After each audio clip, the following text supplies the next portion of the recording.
کوئی مائی کا نام نہیں کہہ سکتا کہ میں بتا سکتا ہوں یا پڑھا سکتا ہوں، پھر بھی یہ کہتے ہو ماشاء اللہ کہ نبی ہماری طرح ہے۔ ارے میرا نبی تو وہ ہے جو دنیا کو بتا رہا ہے کہ میں جنت جس نے کسی نے دیکھا نہیں ہے، یہ بھی میرے نبی کا علم غیب بتا رہا ہے کہ جنت میرے مصطفیٰ نے بتایا، جب تم نے جانا ہے اسی جنت کی گارنٹی میرا نبی دے رہا ہے۔ دنیا کا کوئی بھی جتنا طاقت ورزی نہ ہو وہ جنت چاہے زندگی کے ایک لمحے کی گارنٹی نہیں دے سکتا، پھر بھی یہ کہتا ہے معاذ اللہ نبی ہماری، معاذ اللہ پھر بھی کہتا ہے آقا نے فرمایا جا۔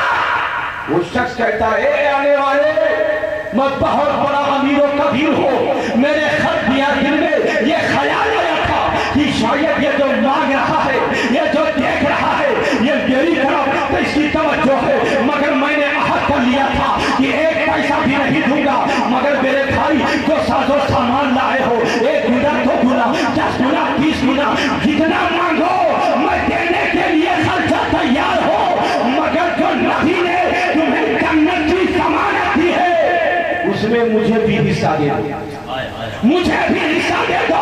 اس شخص نے کہا ارے سونے چاندے پر تم ناز کرتے ہو اور ہم احمد مختار بنا سکتے ہیں۔ نعرہ تکبیر، نعرہ رسالت، مسلک اعلیٰ حضرت حضرت علامہ جمال احمد صاحب قبلہ علیوی۔ ماں باپ بیٹا انتقال کیا، بیٹا ماں باپ پہلے نہیں گئے، بیٹا پہلے چلا گیا، مگر میں کہتا ہوں اگر ماں باپ اپنے بچے کے بخشش کی دعا کرے تو انشاءاللہ ضرور ان کی دعا رب کی بارگاہ میں قبول ہو جائے گی۔ آنسو گریں گے، دل پھٹے گا۔ کون ہے جو اولاد کے جنازے کو کندھے پر لے کر کے جائے، وہ بھی نوجوان اولاد کا لاش اٹھانا کتنا مشکل ہے، مگر ہمارے نبی نے فرمایا ہے، نبی کے دیوانوں نے کہا ہے یہ امانت آنے جانے والی ہے، صبر کرتے رہنا، صبر کا دامن مت چھوڑنا، دعا کرتے رہنا اس کی بخشش کی، اس کی مغفرت کی۔ اگر تمہیں صبر کرنا نہ آئے تو کربلا میں امام حسین کی آغوش میں علی اصغر کا جنازہ دیکھ لینا، تجھے بھی صبر آ جائے گا کہ میرے امام نے، میرے نبی کے نواسوں نے اپنے اولادوں کے لاشے کو اپنے ہاتھوں میں اٹھایا ہے اور دنیا کو صبر کی تلقین کی ہے کہ تمہارے قدموں میں بے صبری نہیں تسلسل نہ ڈال دے۔ غوث اعظم کو ماننے والوں یہی میرا غوث اعظم ہے، یہی میرا تاجدار فتاح ہے، یہی ولیوں کا سردار ہے۔ جب ایک لڑکے کا انتقال ہوتا ہے لوگوں نے کہا حضور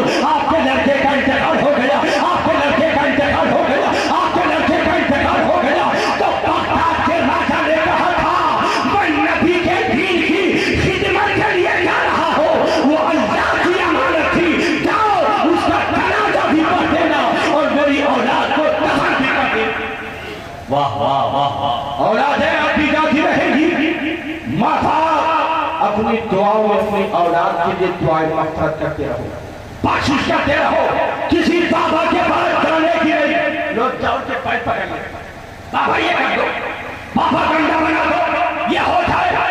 ارے کبھی اپنے ماں باپ، اچھا کچھ لوگ کیا سمجھتے کہ ہمارے ماں باپ بڑے تہجد گزار ہوں گے، ہمیشہ تسبیح کا دانہ ہلاتے رہیں گے تبھی وہ ان کے قدم میں نہیں، اس کا عمل خدا سے متعلق، وہ جانے وہ اس کا بندہ بندی ہے، مگر تمہارے لیے تمہارے ماں باپ جہنم بھی ہے اور جنت بھی ہے۔ اگر وہ ناراض ہو گئے تو جہنم، اور اگر راضی ہو گئے تو اللہ جنت عطا فرمائے گا۔ ماں باپ کی خدمت کرو، فجر کے بعد آؤ اور آؤ کہو میرے لیے دعا کر دو، اللہ تعالیٰ میری عمر کو بڑھا دے، اللہ۔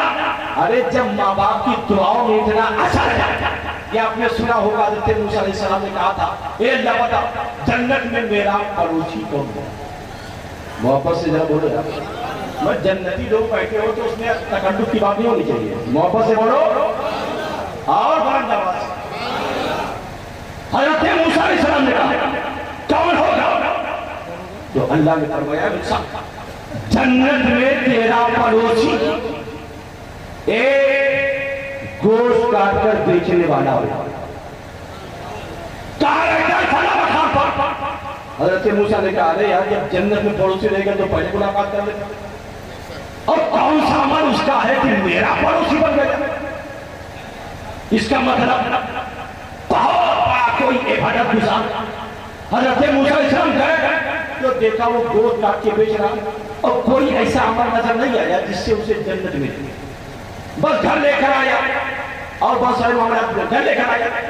کھانا کھائے کھانا کھانا یہ وہ ایک لقمہ اٹھاتا ایک زنبیل میں ڈال دیا. حضرت موسیٰ نے دیکھا یہ زنبیل میں کیا کہا دیکھا کہ اس کے ماں باپ جو بوڑھے ہو چکے چلنے سے قاصر ہے یہ ان کو کندھے پر اٹھا کر لے کر آتا ہے اور انہیں کھانا کھلا رہا ہے.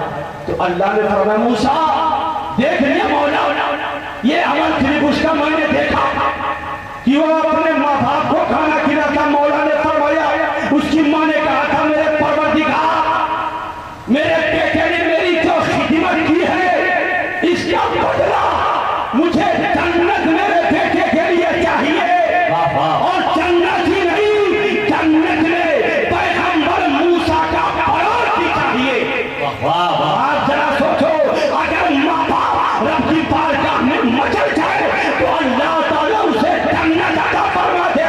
تو مسلمانوں ذرا سوچو اگر مدینے کا تاجدار اگر آمینہ کا لال کہہ دے اے میرے پروردگار یہ میرے غلام ہے یہ بات صحیح ہے چور صحیح ہے مجرموں ناکارہ ہے مگر تیرے نبی کے غلاموں نے ان کا نام آتا ہے میرے مولا میرے کہنے سے انہیں جنت عطا فرما دے. تو یقین جانو ماں باپ کر تمہیں جنت دے سکتے ہیں تو یہ بھی میرے نبی کا صدقہ ہے. تو میرا نبی بدل جائے اولا کہ جنت کا خالق میرا رب ہے اور جنت کا مالک میرا مصطفیٰ ہے جسے چاہے جنت عطا فرما دے اور جسے چاہے جنت سے روک دے. واہ واہ واہ ماں باپ کی خدمت کیجیے.